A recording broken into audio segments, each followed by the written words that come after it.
और बुलेटिन की शुरुआत बड़ी खबर के साथ करेंगे। खबर आपको हजारीबाग से बताते हैं। हजारीबाग में एक बार फिर से माहौल बिगाड़ने की कोशिश की गई। भगवान बजरंगबली जी की मूर्ति को असामाजिक तत्वों ने तोड़ा है। एक ही मंदिर को लगातार 5 बार निशाना बनाया गया। तो ऐसे में सवाल उठता है कि बार बार हिंदुओं के मंदिर को निशाना क्यों बनाया जा रहा है। ये रिपोर्ट देखिए। हजारीबाग में माहौल बिगाड़ने की कोशिश। मंदिर में बजरंग बली जी की मूर्ति को तोड़ा।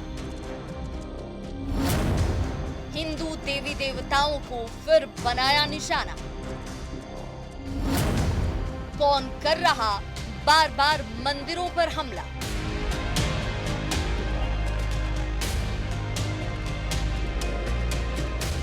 मंदिर परिसर में न जाने कितने टुकड़ों में पड़े ये अवशेष भगवान बजरंग बली की मूर्ति के, जिसे बीती रात नफरत में लीन किसी शख्स या समूह ने मिलकर तोड़ दिया। बजरंग बली जी की टूटी हुई मूर्ति को हम स्क्रीन पर दिखा नहीं सकते। ये तस्वीरें काफी विचलित करने वाली हैं। हिंदुओं की आस्था और भावना को ये तस्वीरें ठेस पहुंचा सकती हैं।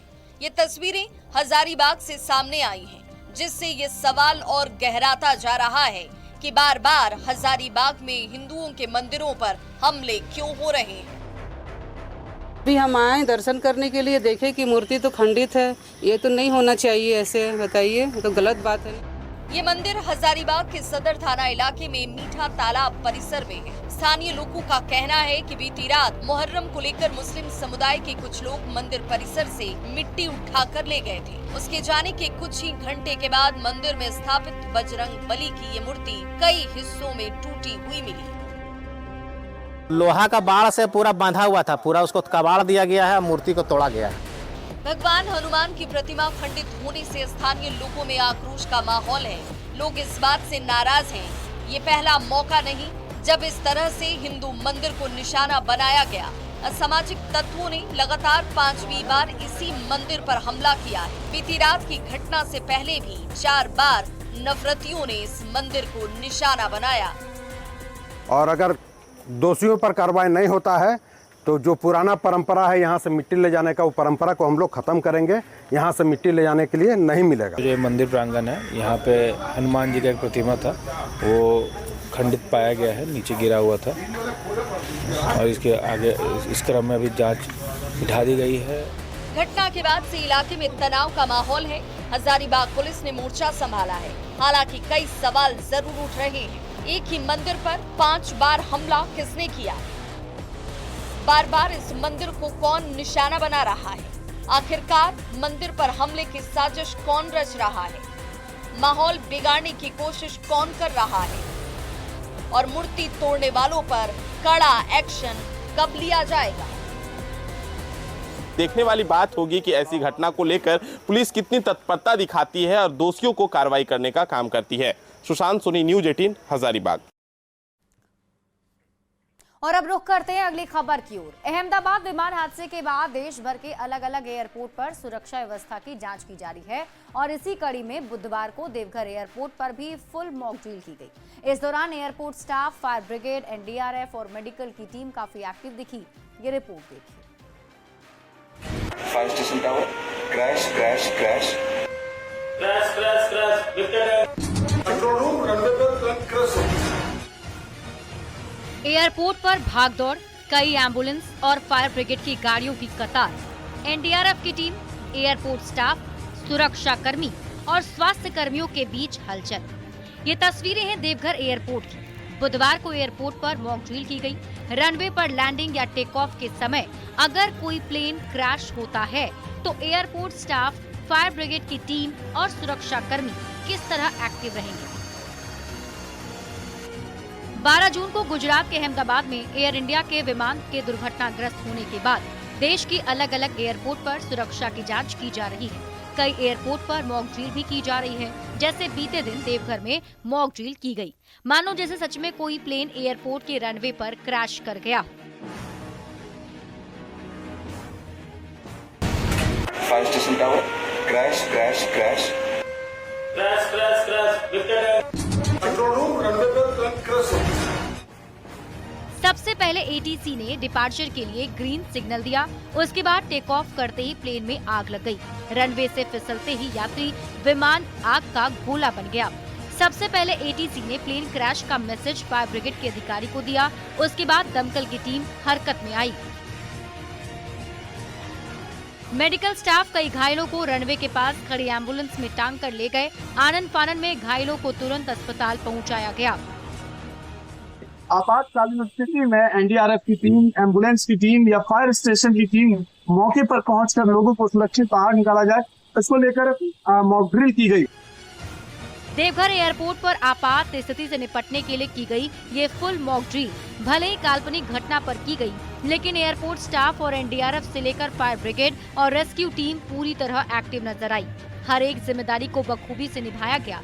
फुल मॉक ड्रिल से ये साबित किया कि देवघर एयरपोर्ट किसी भी आपात स्थिति से निपटने के लिए पूरी तरह सक्षम है। देवघर संवाददाता मनीष दुबे के साथ ब्यूरो रिपोर्ट, न्यूज़ 18।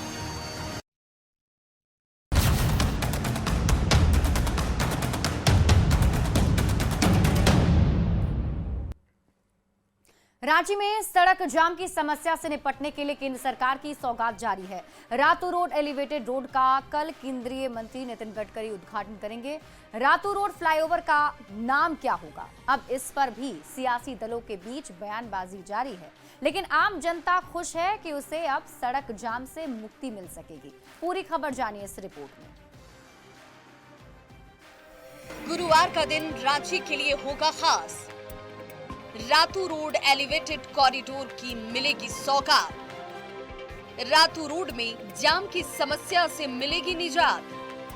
अब रफ्तार के साथ दौड़ सकेंगी गाड़ियां।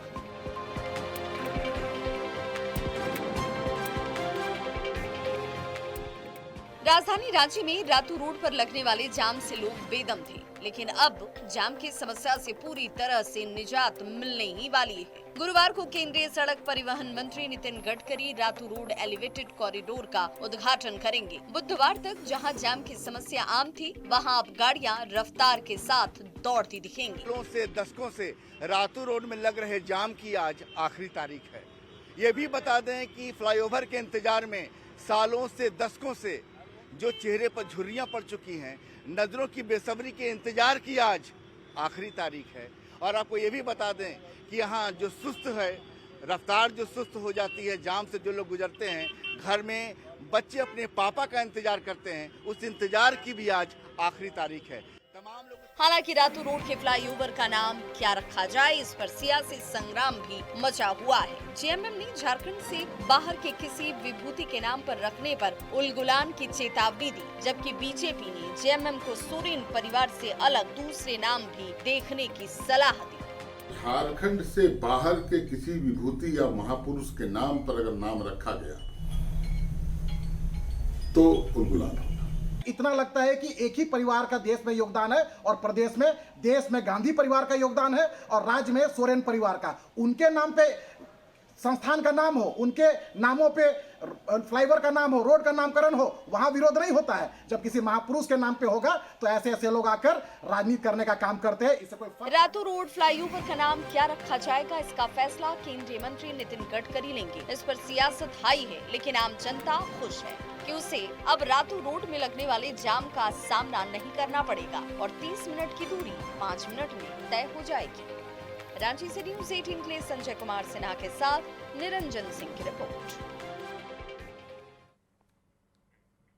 और आइए अब रुख करते हैं अगली खबर की ओर। डिग्री कॉलेज में इंटर एडमिशन पर रोक पर बवाल जारी है। जमशेदपुर में गुस्साए छात्रों ने शिक्षा विभाग के कार्यालय में ताला जड़ दिया और कहा कि जब तक सरकार छात्रों के हित में फैसला नहीं लेगी तब तक उग्र आंदोलन जारी रहेगा। ये रिपोर्ट देखिए। अधर में लटका छात्रों का भविष्य, इंटर की पढ़ाई बंद, छात्रों का फूटा गुस्सा, शिक्षा विभाग के दफ्तर में जड़ा ताला।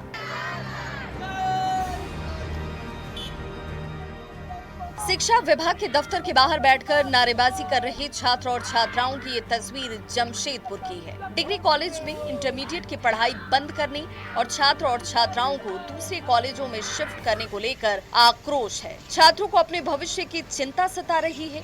बच्चे हेमंत सरकार से पूछ रहे हैं कि सड़क पर बैठना हमारा काम नहीं है। अगर हम ये करेंगे तो पढ़ाई कब करेंगे? इंटरमीडिएट छात्र संघर्ष समिति के बैनर के तहत जिला शिक्षा के पदाधिकारी के कार्यालय पे हम लोगों को तालाबंदी किया है।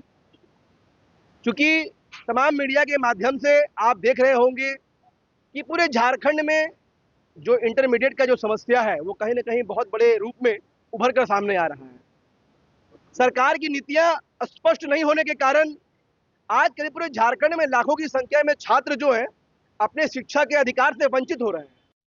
झारखंड के राज्यपाल संतोष गंगवार के आदेश और नई शिक्षा नीति को लेकर झारखंड के अंगीभूत कॉलेजों पर संकट बरकरार है। इंटर कॉलेजों के भविष्य पर मंडराते काले बादल 30,000 छात्र छात्राओं और करीब 400 शिक्षकों के भविष्य को अधर में डाल चुके हैं। पिछले दिनों झारखंड सरकार की हाई लेवल कमेटी की बैठक भी हुई। मुख्यमंत्री हेमंत सोरेन के निर्देश पर बनी इस कमेटी ने ये फैसला लिया था कि सभी बच्चों का नामांकन +2 विद्यालय में कराया जाएगा। एक भी विद्यार्थी को हम उसका 1 साल लैप्स होने नहीं दूंगा। सभी को किसी न किसी विद्यालय, किसी न किसी शिक्षण संस्थान में हम नामांकन कराएंगे।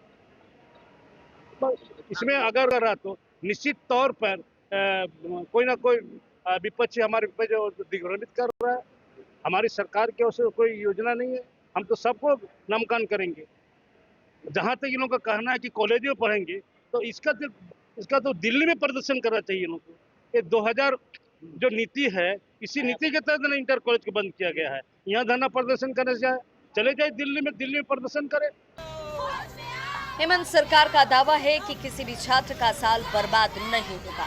झारखंड एकेडमिक काउंसिल यानी जैक को भी निर्देश दिए गए हैं, लेकिन डिग्री कॉलेजों से +2 विद्यालय में ट्रांसफर किए जाने के बाद बच्चों का आक्रोश थमने का नाम ही नहीं ले रहा। देखना होगा बच्चों की मांग पर सरकार क्या फैसला लेती है। न्यूज़ 18 के लिए जमशेदपुर से आशीष तिवारी की रिपोर्ट।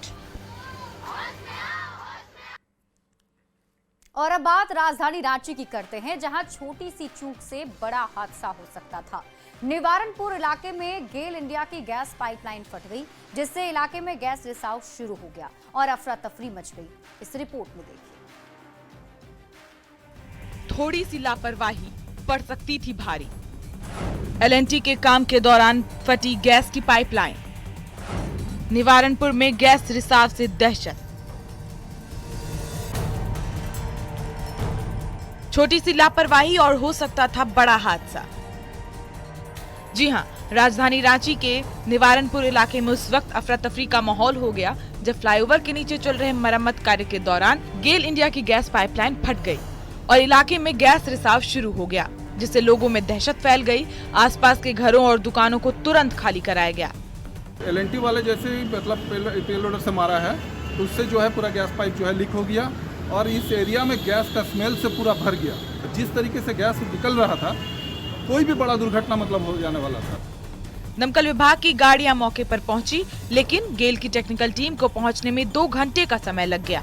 करीब 2 घंटे बाद गैस रिसाव को नियंत्रित किया जा सका। फिलहाल प्रशासन ने इलाके की घेराबंदी कर दी है और जांच के आदेश दे दिए हैं। साथ ही संबंधित अधिकारियों से जवाब तलब की तैयारी भी की जा रही है।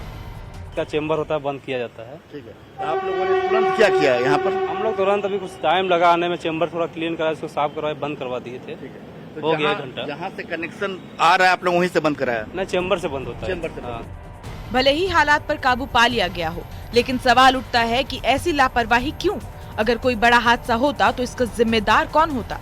न्यूज़ 18 के लिए रांची से संजय सिन्हा की रिपोर्ट।